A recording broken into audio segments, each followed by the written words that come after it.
Hey everyone, welcome back to the channel. Today we're going to cover one of the most important chapters of Class 10 Geography, drainage.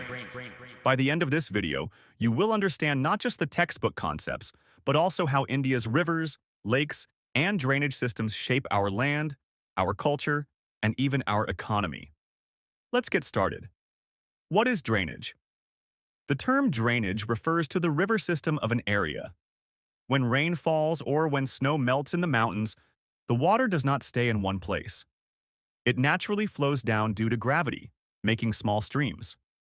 These streams join together to form rivers, and rivers carry water into larger water bodies like lakes, seas, or oceans. The drainage basin is the area of land drained by a single river and its tributaries. A water divide is the boundary that separates two drainage basins. For example, Ambala in Haryana is a water divide because some rivers from there flow towards the Ganga while others flow towards the Indus. In India, there are two main drainage systems. 1. The Himalayan rivers, like the Indus, Ganga, and Brahmaputra. 2. The Peninsular rivers, like the Godavari, Krishna, and Kaveri. The Himalayan rivers. The rivers of the Himalayas are called perennial rivers. That means they have water throughout the year because they are fed both by melting glaciers and by rainfall. These rivers are long, have large basins, and carry huge amounts of water and silt. There are three major Himalayan river systems: the Indus system, the Ganga system, and the Brahmaputra system. Indus River System. The Indus originates in Tibet, near Lake Mansarovar.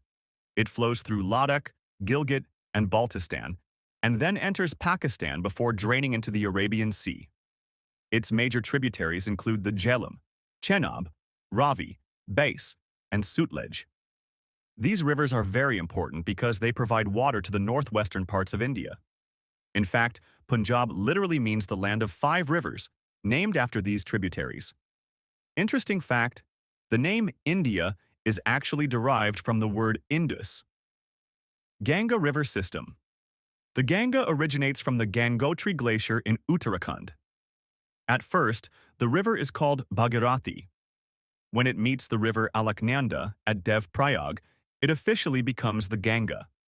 One of its most important tributaries is the Yamuna, which rises from the Yamunotri Glacier and meets the Ganga at Allahabad, Prayagraj, at the famous Sangam. Other tributaries include the Gagara, Gandak, and Kosi from Nepal, and the Son, Chambal, Betwa, and Ken from the Peninsular region. As the Ganga flows eastward across northern India, it carries fertile soil that supports agriculture. Before entering the sea, the Ganga divides into several distributaries, forming the Sundarbans Delta in West Bengal. This is the largest delta in the world and is famous for its mangrove forests and the Royal Bengal tiger. Brahmaputra River System. The Brahmaputra also originates near Mansarovar Lake in Tibet, where it is called the Tsangpo.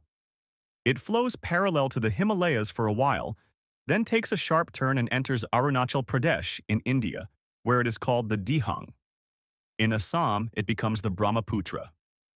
This river carries an enormous volume of water, especially during the monsoon, which often causes devastating floods in Assam. The Brahmaputra finally merges with the Ganga in Bangladesh, forming the massive Ganga-Brahmaputra Delta. The Peninsular Rivers.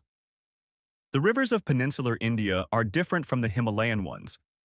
Most of them are seasonal because they depend on rainfall. They are shorter, flow through hard rocks, and have smaller basins. They can be divided into 2 groups. 1. Rivers flowing into the Bay of Bengal. 2. Rivers flowing into the Arabian Sea. East-flowing rivers into Bay of Bengal. Godavari, the largest river of peninsular India, often called the Dakshin Ganga or Vrida Ganga. Krishna rises from Mahabaleshwar in Maharashtra and flows into the Bay of Bengal. Kaveri flows through Karnataka and Tamil Nadu, forming fertile deltas. Mahanadi flows through Chhattisgarh and Odisha into the Bay of Bengal. These rivers form broad deltas, which are excellent for agriculture. West-flowing rivers into Arabian Sea. Narmada flows westward through a rift valley between the Vindhya and Satpura ranges. Tapti, flows parallel to Narmada, also through a rift valley. Shorter rivers like Mandovi, Zuari, and Sharavati also drain into the Arabian Sea. Unlike the east-flowing rivers, these form estuaries instead of deltas, which are very useful for developing ports. Lakes in India. India has a wide variety of lakes. 1. Freshwater lakes, like Wular Lake in Jammu and Kashmir, the largest freshwater lake in India, Dal Lake, Bhimtal, and Nainital. 2. Saltwater lakes, like Sambar Lake in Rajasthan, which is famous for salt production. 3. Artificial lakes, man-made lakes such as Gobind Sagar on the Bakra Nangal Dam. Lakes are important for irrigation, drinking water, fishing, hydropower generation, and tourism. Role of rivers in economy. Rivers are rightly called the lifelines of human civilization. They provide water for agriculture, serve as sources of hydroelectricity, support navigation and inland transport in certain regions, provide water for industries, support tourism and recreation, create fertile plains that are home to millions of people. River pollution and conservation. Unfortunately, rivers in India are under severe pressure from pollution.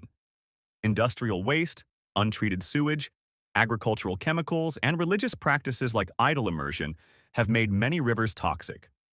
To address this issue, the government launched programs such as the Ganga Action Plan, GAP, and the National River Conservation Plan, NRCP.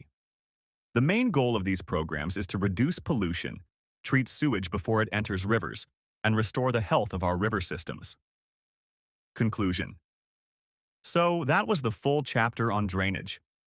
We learned what drainage means, the difference between Himalayan and Peninsular rivers, the details of major rivers like the Indus, Ganga, and Brahmaputra, as well as important peninsular rivers, lakes, and the economic role of rivers.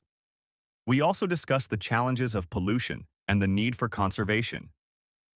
Rivers are not just water channels. They are the heartbeat of our civilization. They have shaped our geography, our agriculture, our economy, and even our culture. Protecting them is not just an environmental duty, but also a responsibility towards our own survival. If you found this explanation helpful, make sure to like, share, and subscribe for more Class 10 geography lessons. And don't forget to comment below your doubts. I'll be happy to answer them.